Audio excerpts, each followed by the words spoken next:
가면서 본인의 발자국이 보입니다. 그렇습니다. 그 사막은 그냥 모래와 본인밖에 없는 거예요. 땡볕에 모래와 본인밖에 없는 그런 가운데서 너무나도 외로움을 느낄 때, 그 외로움이 그 뼛속까지 사무칠 때에 뒤를 돌아보면서 아, 내가 저 길을 걸어왔구나 하면서 그 외로움을 달래는 그 마음을 썼던 이 부르라고 하는 그 시인의 그 사막의 시는 프랑스의 그 지하철에서 공모를 했답니다.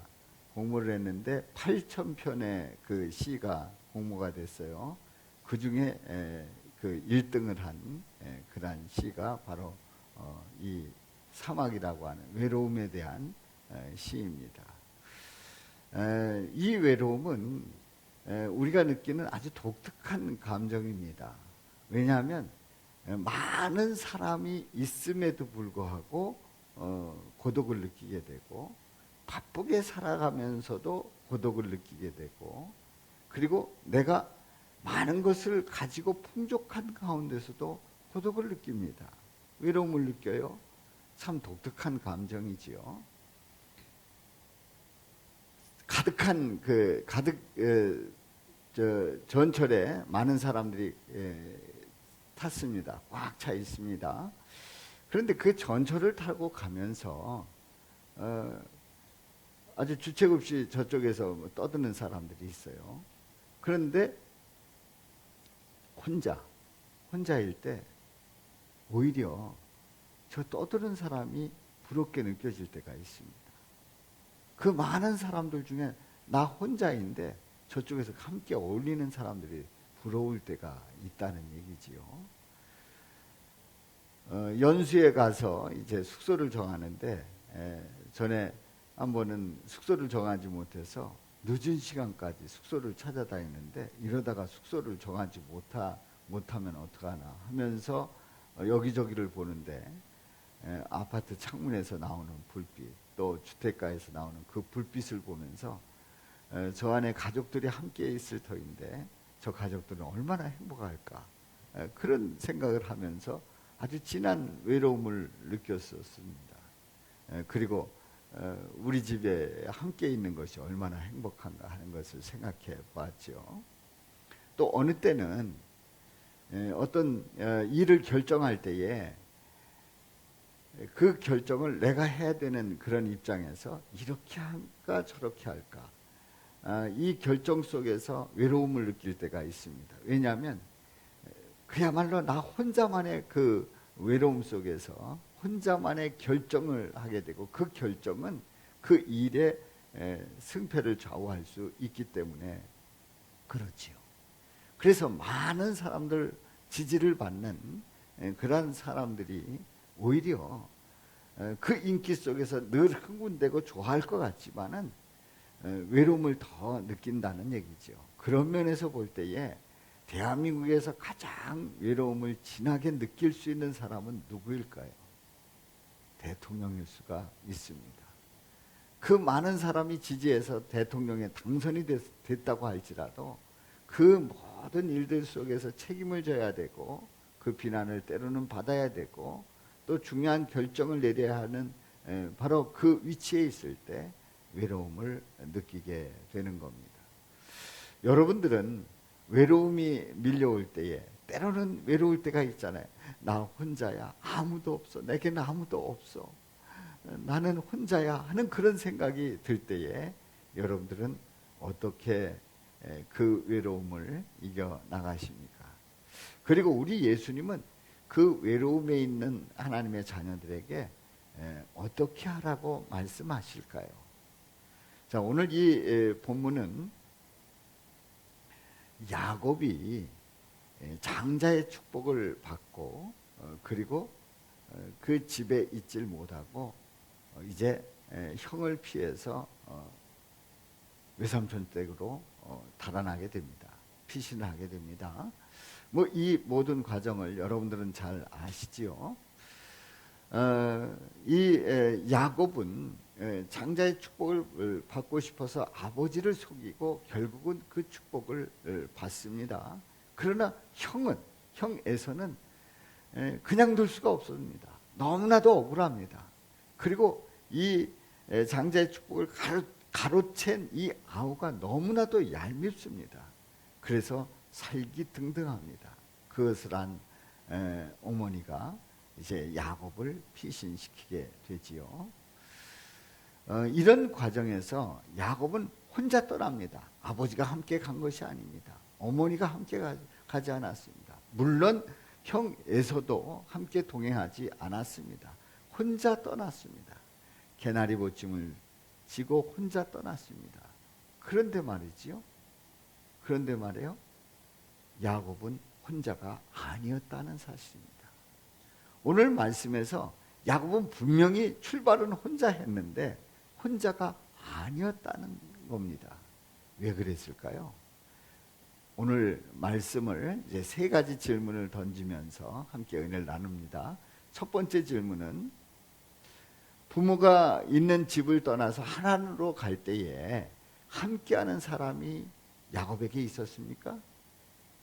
두 번째 질문은 해가 져서 돌베개를 베고 잠을 자는 야곱에게 누가 함께하고 있습니까?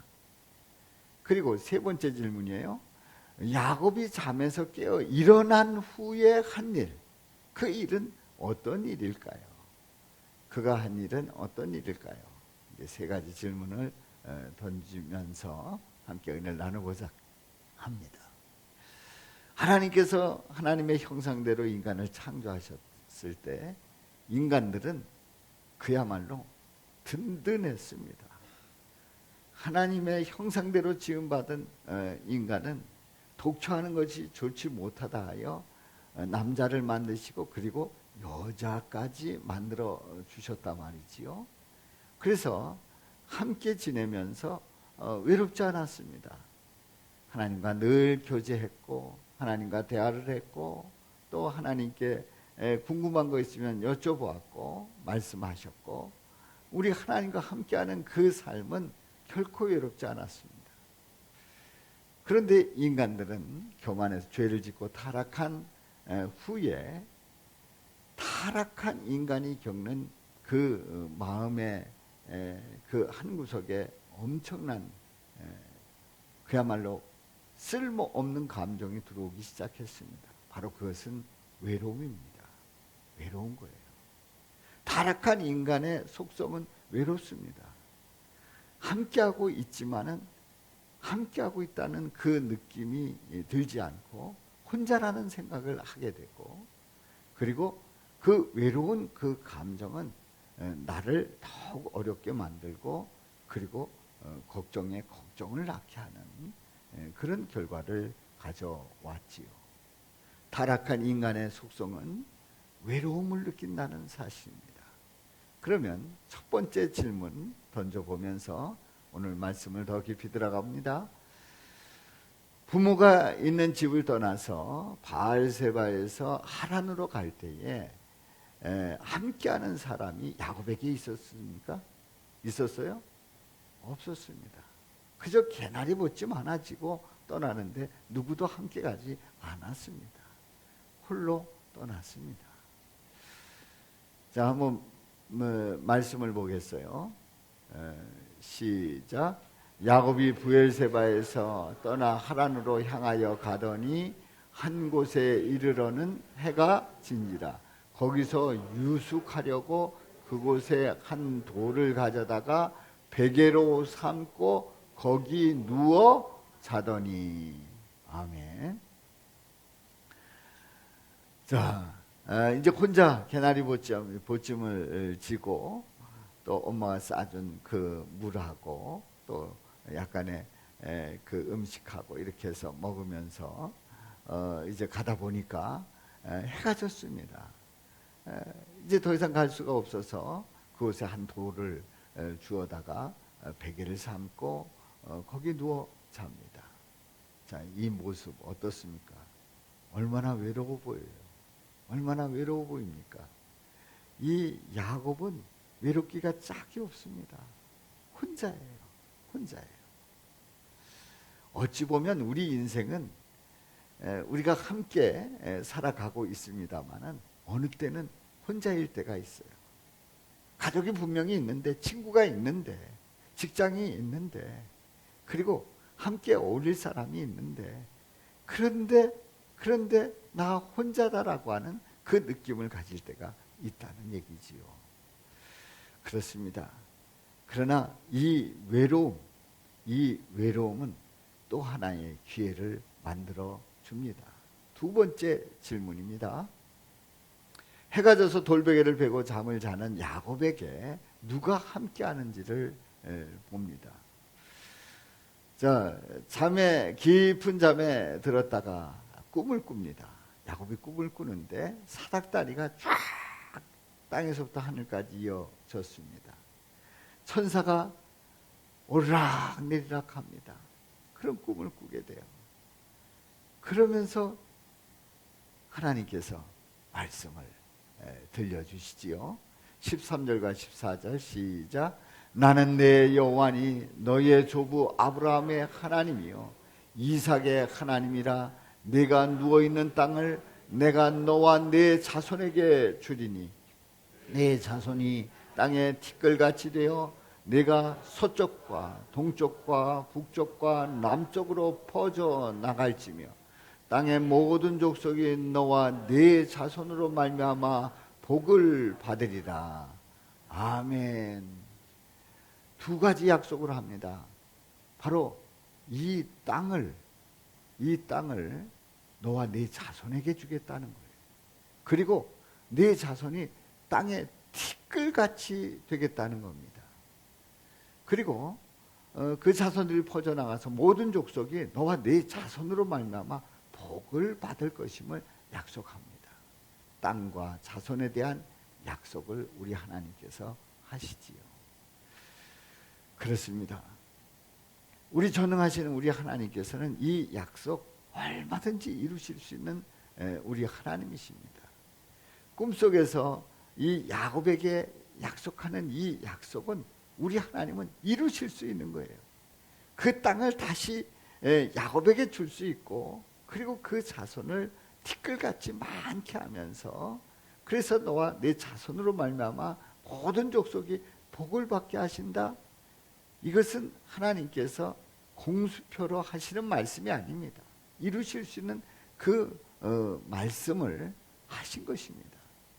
가능성이 있는 확실한 약속인 줄로 믿습니다. 그 다음 말씀 보겠어요. 그리고 이어서 하시는 말씀이 다 같이요. 내가 너와 함께 있어 내가 어디로 가든지 너를 지키며 너를 이끌어 이 땅으로 돌아오게 할지라. 내가 네게 허락한 것을 다 이루기까지 너를 떠나지 아니하리라. 아멘. 밑줄. 내가 너와 함께 있어. 내가 너와 함께 있어. 어디로 가든지 너를 지키며 너를 이끌어 이 땅으로 돌아오게 할지라. 생각해 보세요. 야곱이 개나리 보찜을 지면서 집에서 작별 인사를 하고 좀 외삼촌 집에 갔다가 형이 좀 분이 좀 사라지면 그때 돌아와라. 그러고 떠납니다마는 이 야곱의 마음은 도대체 갔다가 언제 올지, 그리고 다시 올지 확신이 되지 않아요. 불안합니다. 초조합니다. 그리고 그 발걸음이 무겁습니다. 그런데 우리 하나님께서 내가 너와 함께 있어. 너와 함께 하겠다는 거예요. 너를 지키며 이끌어 이 땅으로 돌아오게 할지라. 그리고 내가 네게 허락한 것을 다 이루기까지 너를 어떻게 한다고요? 떠나지 아니하리라. 할렐루야. 떠나지 아니하신다는 약속을 하고 있어요. 사랑하는 성도 여러분, 외롭기 짝이 없는 이 야곱에게 우리 하나님께서는 너 혼자 아니야. 내가 있어. 내가 너와 함께 할 거야. 내가 함께 할 거야. 너는 어디를 가든지 담대하게, 그리고 내가 다시 이 땅으로 돌아오게 할 테니 걱정하지 마 말씀하고 있어요. 이것을 더 간단히 줄여서 뭐라고 하셨다고요? 우리 하나님께서 오늘 제목이에요. 오늘 제목. 다 같이요. 시작. 예, 내가 너와 함께 할게. 내가 너와 함께 할게. 하나님의 약속이에요. 외로워하는, 정말 외로움에 사무쳐서 그 밤에 돌베개를 베고 자는 이 야곱, 너무나도 외로운데 내가 너와 함께 할게. 하나님께서 말씀해 주시고 있습니다. 사랑하는 성도 여러분, 우리는 나 혼자인 줄 알았더니, 나 혼자라고 생각했더니 그 외로움 속에 사무쳐서 그 밤을 지새우는데 우리 하나님께서, 우리 예수님께서는 내가 너와 함께 할게 말씀하고 계신 거예요. 믿습니까? 바로 우리들에게도 우리 주님께서는 말씀합니다. 내가 너와 함께 할게. 아멘이죠? 내가 너와 함께 할게. 그렇습니다. 깊은 잠에 빠졌다가 이제 일어났어요. 야곱의 마음은 어떤 마음일까요? 한번 말씀 보겠습니다. 야곱이 잠에서 깨어나서 어땠을까요?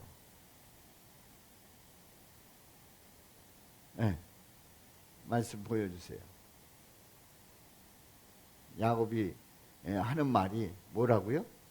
여호와께서 과연 여기 계시거늘 내가 알지 못하였도다. 여호와께서 과연 여기 계시거늘 내가 알지 못하였도다. 그러니까 꿈꾸기 전에는 누구밖에 없었다고요? 나 혼자밖에. 나 혼자라고 생각을 했어요. 근데 꿈꾸고 나서, 하나님의 음성을 듣고 나서 여호와께서 과연 여기 계시거늘 내가 알지 못하였도다 고백하고 있어요. 사랑하는 성도 여러분, 우리 살아계신 하나님, 우리 예수님은 우리와 함께 하시는 줄로 믿습니다. 붙들어 주시는 줄로 믿습니다. 우리와 동행하시는 줄로 믿습니다. 우리에게 약속하신 그 약속 반드시 이루시는 하나님이심을 분명히 믿으시기를 바랍니다. 그렇습니다. 이제 야곱의 삶을 보면, 야곱의 일생을 보면 그대로, 그 믿음대로, 그 고백대로 그대로 이루어지는 것을 보게 됩니다. 다시 얘기해서 하나님은 약속을 지켰다고요? 지키지 않았다고요? 지키셨다는 거예요. 하나님은 약속을 반드시 지키십니다. 그렇습니다. 여러분에게 우리 주님은 함께 하시고 여러분에게 함께하게 했다고 하는 그 약속 반드시 지켜주시고 평생, 일평생 나는 너를 떠나지 아니한다고 지금도 말씀하고 계시고 앞으로도 함께 하시고 일평생 함께 하실 줄로 믿습니다. 세 번째 질문입니다. 야곱이 잠에서 일어난 후에 한 일이 무엇일까요? 야곱이 잠에서 깨어 일어났어요. 그리고 그는 이제 한편으로는 이런 마음도 듭니다. 어떤 마음이요? 두려운 마음도 있어요. 자, 고백을 보겠습니다. 자, 17절부터 19절 말씀 시작. 두렵도다 이곳이요, 이것은 다름 아닌 하나님의 집이요, 이는 하늘의 문이로다 하고, 야곱이 아침에 일찍이 일어나 베개로 삼았던 돌을 가져다가 기둥으로 세우고 그 위에 기름을 붓고 그곳 이름을 베델이라 하였더라. 베델이라 하였더라. 그렇습니다. 두렵도다 이곳이요. 왜 두려워요?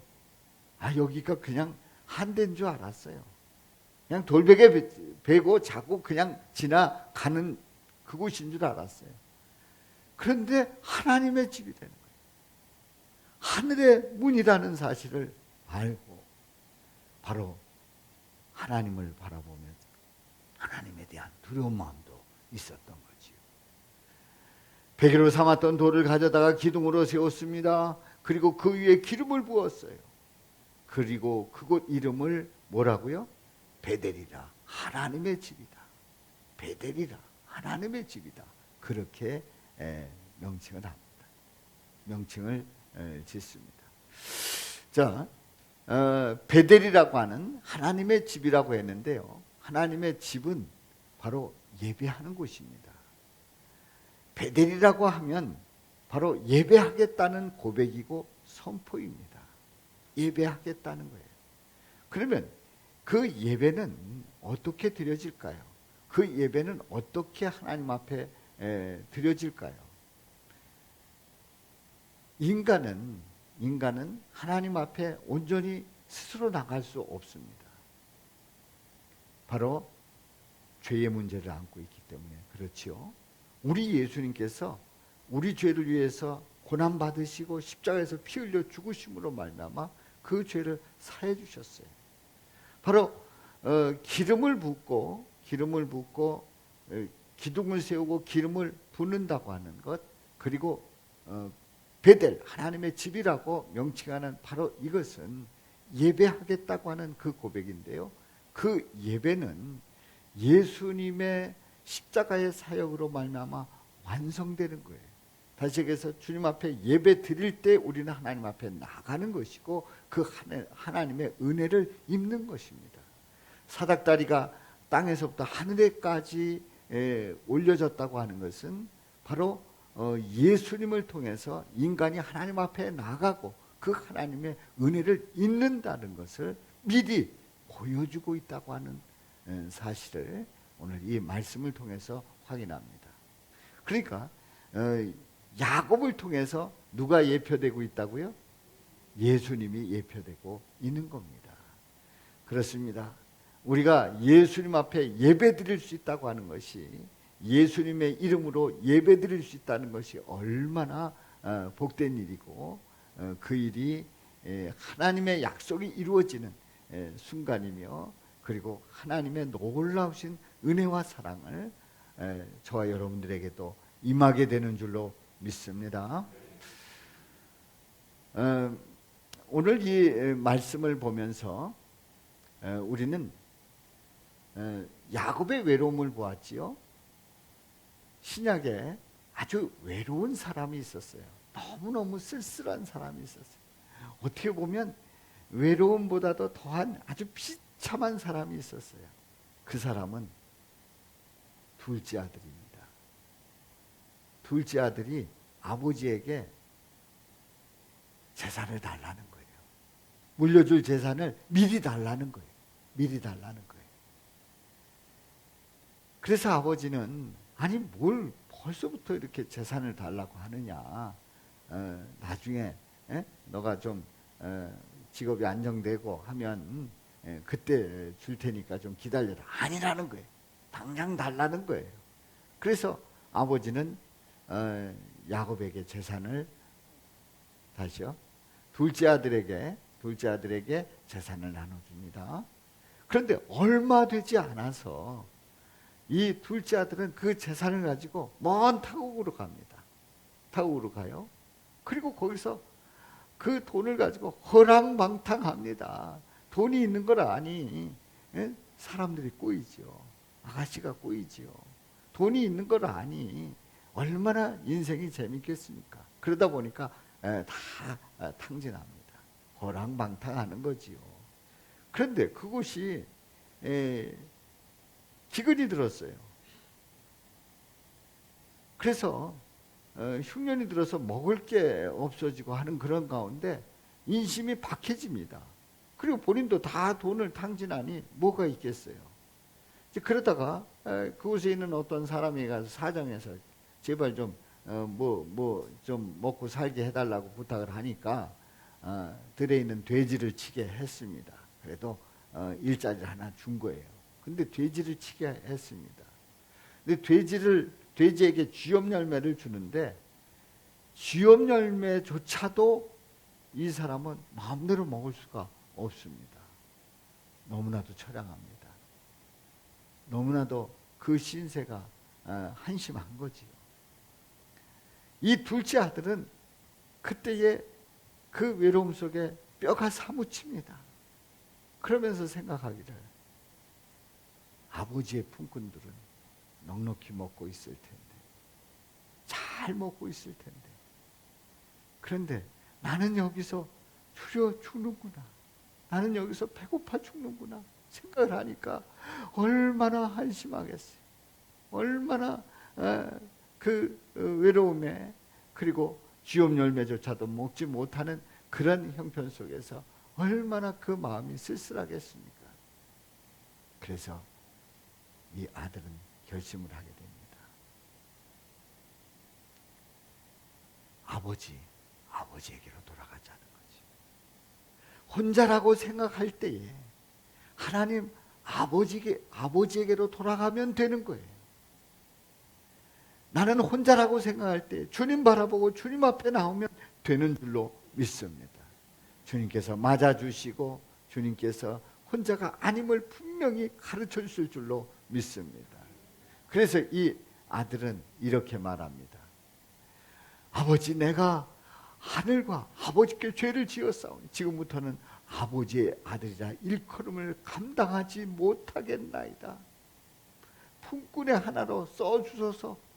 그런 생각을 하면서 실제로 아버지께 나갈 때에, 아버지를 향해 고향을 향해서 갈 때에, 아니 고향 오기에 딱 돌아갔는데 아버지가 달려오시는 거예요. 아직 거리가 먼데 잘 보이지 않는데 아버지가 막 달려오는 거예요. 아니 세상에, 이 아들은 가서 품꾼의 하나로 써주소서 그러고 오는데 그런데 아버지가 달려오는 거예요. 불쌍히 여겨달라고 하는 이 아들의 고백을 이 아버지는 이미 다 들으시고 이 아들을 꼭 껴안고 입을 맞추고 그리고 그 아들을 데리고 갑니다. 그리고 잔치를 벌입니다. 품꾼의 하나로 받아준 게 아닙니다. 너 이 자식, 너 우리 집 품꾼의 제 아래 서열로 그저 그냥 먹고나 지내라, 이렇게 받아준 게 아닙니다. 품꾼의 하나가 아니라 아들로 받아줬어요. 그리고 잔치를 벌여요. 출고합니다. 그렇습니다. 제일 좋은 옷을 내어다가 입히고 손에 가락지를 끼우고 발에 신을 신기고 그리고 살찐 송아지를 끌어다가 잡았습니다. 우리가 먹고 즐기자. 이 아들은 죽었다가 다시 살아났으며 내가 잃었다가 다시 얻었노라. 그렇습니다. 너무나도 외로웠던 이 아들, 주님 앞에 돌아왔을 때 더 이상 외로워할 필요가 없었습니다. 아들의 한 사람으로 맞이해 준 줄로 믿습니다. 이 스토리를 한마디로 아버지는 뭐라고 했다고요? 이 아들에게 내가 너와 함께 할게. 내가 너와 함께 할게. 예배는 함께 하는 겁니다. 예배는 뭐라고요? 함께 하는 거예요. 예배는 삼위일체 하나님께서 함께 하심을 깊이 경험하는 동행의 시간이라 말이지. 우리는 예배 속에서 성부, 성자, 성령님 삼위일체 하나님께서 함께 하는 그 함께 하심을 깊이 경험하는 동행의 시간이에요. 우리는 예배 속에서 우리 주님을 만나고 있는 거예요. 우리 주님은 우리를 환영하고 있는 겁니다. 만일에 예배 시간에 우리 삼위일체 하나님께서 함께 하시지 않는다고 생각을 하면 예배 속에서 여전히 외로울 수밖에 없고 하나님이 나와 함께 한다는 확신을 가지지 못할 수밖에 없습니다. 그러나 우리 하나님은 함께 하시고 그리고 그 함께하는 그 경험을 통해서 우리 주님은 나와 동행한다고 하는 그 고백이 예배를 통해서 넘치시기를 주님의 이름으로 축원합니다. 야곱이 돌기둥을 그냥 그 약속을 받고 끝난 게 아니에요. 야곱이 그 약속을 듣고 그런가 보다 이걸로 끝난 게 아니에요. 돌 기둥을 세우고 기름을 부었단 말이에요. 예배했단 말이에요. 우리도 주님 앞에 예배할 때에 주님께서 약속하시는 그 약속의 말씀을 듣게 되고 나 혼자가 아니라 함께 동행하심을 고백하게 되는 그러한 역사가 넘치는 줄로 믿습니다. 그런 은혜가 늘 함께 하시기를, 예배 때마다 체험하시기를 주님의 이름으로 축원합니다. 하나님 아버지는 인간들이 죄를 짓고 외로워할 때에, 그래서 나 혼자 어떻게 그 인생을, 영혼을 헤쳐나갈 수 있을까, 그렇게 자신을 자책하고 있을 때에, 인간들이 그렇게 자신을 자책하고 있을 때에 예수님을 보내주셔서 예수님께 나오면 우리 하나님과 동행하는 그 복된 영원한 영생의 삶이 있다는 것을 가르쳐 주셨습니다. 오늘 말씀을 통해서 우리는 야곱이 참으로 복 있는 사람이라는 것을 알 수 있습니다. 왜냐하면 그는 처음에 출발할 때 누구와 출발했다고요? 혼자 출발했어요. 그런데 가는 도중에 누구를 만났다고요? 하나님, 우리 예수님을 만나고 예수님과 함께 동행하는 그런 놀라운 체험을 하게 됩니다. 바로 예수님과 동행하는 그 체험 속에서 나 혼자가 아니라 하나님께서 함께하고 있고, 그리고 하나님께서 약속하신 그 약속에 대한 확신을 가진 이 야곱, 훗날에 다시 돌아오게 되지요. 그리고 하나님은 나의 하나님이심을 고백하게 되고, 그리고 돌단을 쌓고 또한 예배하면서, 그리고 주님 앞에 11조에 대한 그 약속을 했는데, 그 모든 약속을 그대로 이 야곱이 실행을 하게 되지요. 참으로 복 있는 사람입니다. 오늘날의 많은 사람들, 현대인들은요, 외로움을 어떻게 극복할까 하는 그런 연구를 하고 나름대로 책을 쓰고, 그리고 그런 가운데서 그 외로움을 극복하는 방법을 공유하고 나누고 있습니다. 사람은 외롭지 않으려고 어떤 그 단체에 소속하려고 하는 속성이 있습니다. 마슬로우의 욕구 위계설처럼 소속감의 욕구가 있단 말이지요. 그 소속감의 욕구는 내가 어디에 속해 있다는 것에 대해서 굉장히 마음의 안정을 찾게 됩니다. 그래서 사람들은 먹고 살기 바쁠 때는 그런 거 생각 잘 못하다가 좀 편안해지고, 그렇게 되면 이제 내가 어디에 소속되어 있을까, 그래서 동창회를 나가게 되고, 또 모임을 만들어서 모임이 조금 잘 되면 이제 계를 묶어가지고 계를 통해서 서로 이렇게 해서 정기적으로 만나면서 우리는 하나다, 뭐 우리는 서로 믿고 살자, 우리가 최고다, 그러면서 이제 계를 묶고 이제 지냅니다. 또 동호회 매니아들끼리 모이는 그 동호회 이렇게 모이기도 하고, 그리고 또 어떤 정치적인 그런 그 색깔이 같은 그런 정당에 들어가기도 하고, 뭐 이러면서 이제 그 소속되는 그런 가운데서 서로 그 자기의 존재감을 확인합니다. 그러면서 이제 마음의 안정을 찾고 나는 외롭지 않아, 이렇게 생각한단 말이지요. 자, 어떻습니까? 그래서 외롭지 않을까요? 물론 그것도 방법 중에 하나입니다.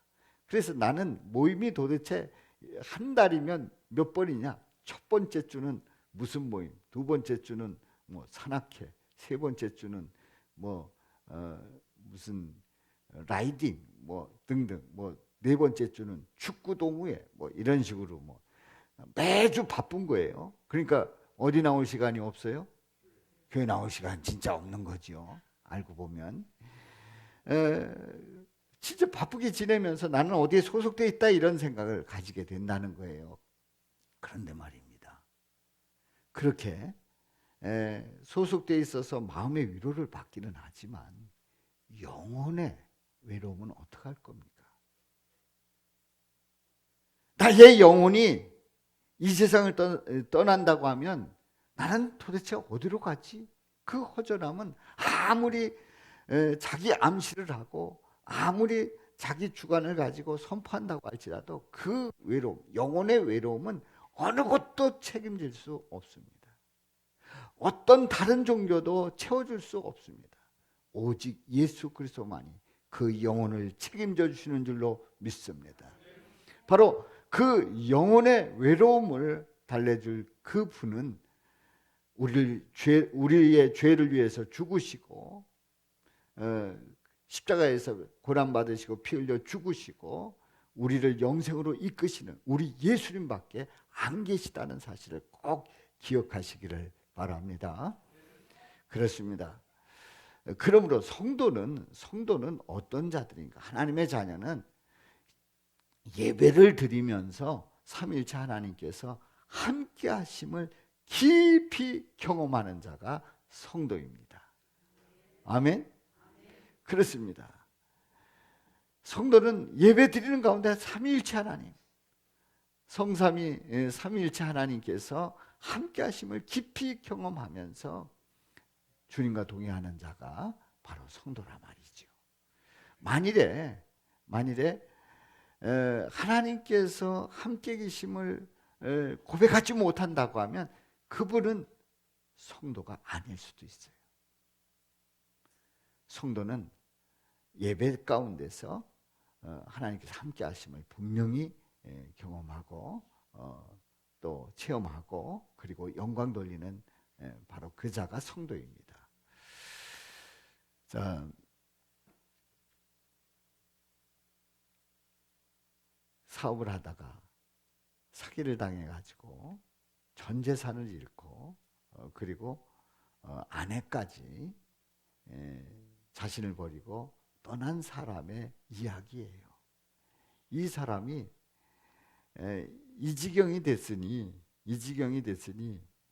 도대체 어떻게 살아가겠어요? 그야말로 어디 가서 밥 사 먹을 돈도 없는 거예요. 그래서 용산 삼각지 그쪽에 식당을 이렇게 돌아가는데 식당마다 이렇게 들리는데 식당에서 그냥 뭐 차림도 그렇고 벌써 이렇게 딱 느낌이 있잖아요. 다 내쫓은 거예요. 식당마다 다 내쫓은 거예요. 그래서 이 사람이 휘발유를 어디서 구해다가 아주 불사질리겠다 이런 마음을 먹고 마지막 식당을 갔어요. 그 식당은 국수집이었어요. 국수집에 들어갔는데 이제 내쫓지 않더라는 거죠. 그래서 앉아서 그 국수를 말아달라고 그래서 이제 국수를 먹는데 오죽 잘 먹히겠습니까? 그 배고픈 그런 가운데 먹으니 한 2숟가락 3숟가락이면 그냥 다 먹는 거죠. 그런데 다 먹어갈 때쯤 그 그릇을 할머니가 뺏어 가더라는 거죠. 그러더니 또 더 그 하나를 더 말아주더라는 거예요. 그래서 또 허겁지겁 먹었다는 거죠. 자, 이 사람이 돈이 있어요? 이제 곱빼기까지 먹었는데 한 번 먹은 것도 아니고 곱빼기 먹었는데 이 돈을 어떻게 내려고 그렇게 먹냐 말이에요. 그렇게 먹었어요. 눈치를 딱 보다가 어떻게 하는 거예요? 어떻게 하는 게 수예요? 도망가는 게 수인 거예요. 그래가지고 눈치 딱 보고 있다가 그냥 내튀인 거죠. 그래서 달아납니다. 그 할머니가 그냥 두겠어요? 쫓아나오면서 하는 말이 그냥 걸어가. 뛰지 말고 다쳐. 배고프면 다음에 또 와. 배고프면 다음에 또 와. 그러더라는 거예요.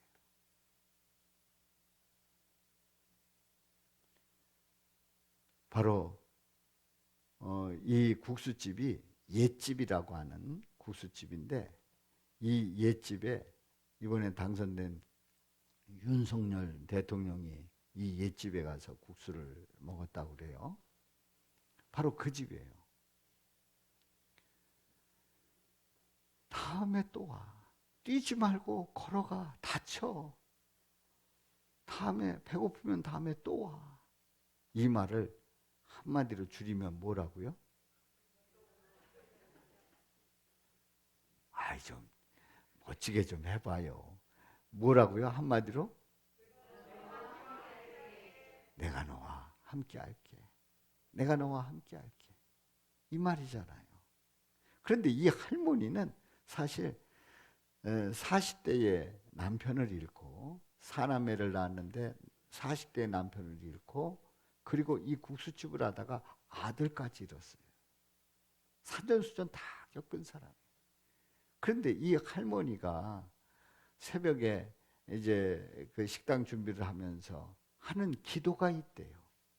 그 기도를 한번 우리 다 같이 해봅니다. 시작. 하나님, 이 국수가 어려운 사람들의 피가 되고 살이 되어 건강하게 하소서. 그러면서 육수를 준비하고 하루를 준비한다는 거예요. 이 국수가 어려운 사람들의 피가 되고 살이 되어 건강하게 하소서. 그렇습니다. 우리는 힘들고 어려울 때에 내가 너와 함께 할게.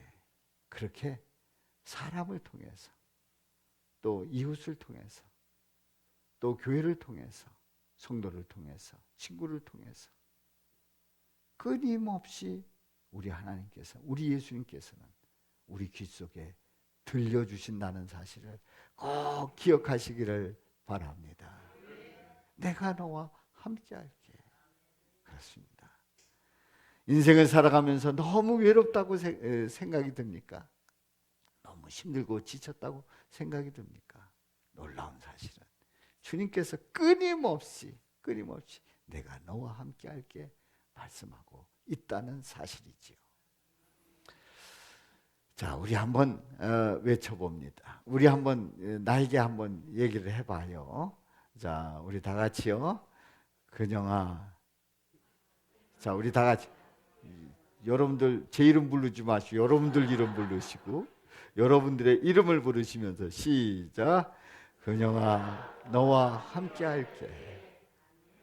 아멘. 누가 말씀하고 있어요? 우리 예수님께서 지금 말씀하고 있는 거예요. 다시 한번요. 시작. 근영아, 너와 함께 할게. 근데 너무 멋이 없어. 지난주에는 아무개야 강하고 담대하라 크게 소리 질러야 했지만 오늘은 좀 나한테 나긋하게 말해야 돼요. 근영아, 내가 너와 함께 할게. 다시 한번요. 시작. 근영아, 내가 너와 함께 할게. 아멘. 아멘. 여러분들 그 속장님들 통해서 그 카드가 이렇게 성령 강림절을 맞이해서 그 묵상 카드가 가고 있죠. 그 제목이 뭐예요? 성령 함께 우리 함께라는 제목이에요. 그 카드에 보면은 그 메시지 하나씩이 이렇게 담겨져 있는데 많은 것을 생각하게 합니다. 요일마다 다 다른 주제입니다. 근데 많은 생각을 하게 하는데요. 성령 함께 우리 함께 하신단 말이에요. 우리는 예배를 통해서 우리 삼위일체 하나님이 함께 하심을 고백하면서 예배 시간마다 주님이 나와 함께 하시는구나, 내가 너와 함께 할게 하는 그 음성을 들으시고 예배 속에서 주님과 깊은 교제를 나누시고 혼자가 아니라는 놀라운 발견이 날마다 예배 시간마다 매주마다 이어지시기를 주님의 이름으로 축원합니다. 일평생 내가 너와 함께 할게. 그 음성을 들으며 예배 드리시기를 주님의 이름으로 축원합니다. 한번 외쳐봅니다. 혼자라는 외로움이 인생을 고독하게 만들기도 하지만 혼자라는 외로움은 예수님을 더 깊이 만나게 한다. 아멘. 우리 다 같이요. 시작. 혼자라는 외로움이 인생을 고독하게 만들기도 하지만 혼자라는 외로움은 예수님을 더 깊이 만나게 한다. 아멘.